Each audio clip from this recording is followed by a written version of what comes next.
Thank you very much. Since I became chairman of the Judiciary Committee, there's no issue that we have spent more time examining than the onslaught of voter suppression measures that have emerged in recent years across the country. But this is no new thing. The history of this country, from its very beginning, is the history of translating the Declaration of Independence into reality.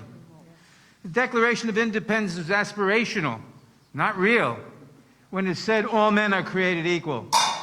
It certainly didn't mean black men, or Native American men, or women, or people of any other minorities, or even white men without property.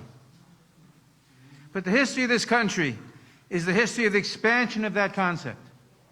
We fought a civil war over part of that, but that made so much progress.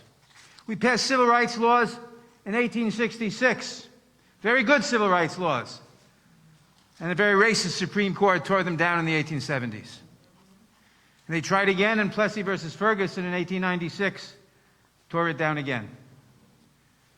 But we have made progress. We have made progress till today.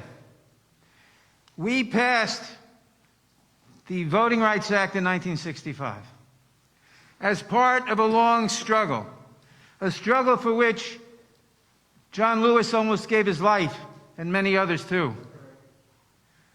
But that bill finally passed. That bill passed because of the struggles of all these people. That bill passed because of the vision of people like John Lewis, and because it brought around people like Lyndon Johnson, who started out early in his career as a segregationist, but learned, and was taught. And some people have the inner spirit and fortitude to learn. And then we had the Supreme Court of the United States in 2012 say that everything was fine. Yeah. Everything is fine. We don't need the voting rights laws anymore, because they were deliberately blinded. They thought, or so they said they thought, that all the problems were solved. Everything was fine.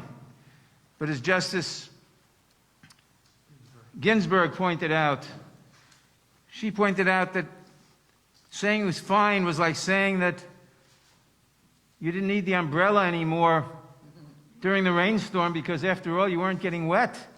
So it must not be raining anymore. So they destroyed a lot of the Voting Rights Act. And we started working again. And people like Terry Sewell and others were working for years to undo this. And then, just a month ago, the Supreme Court made it even worse with the Brnovich decision on Section 2.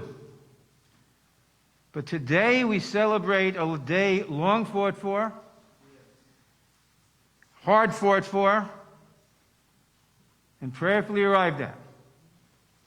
A day in which we pass a bill that takes care of all those problems, that will restore voting rights, that will stop the plethora of voting rights, of voting restrictions that we see passing in so many different states.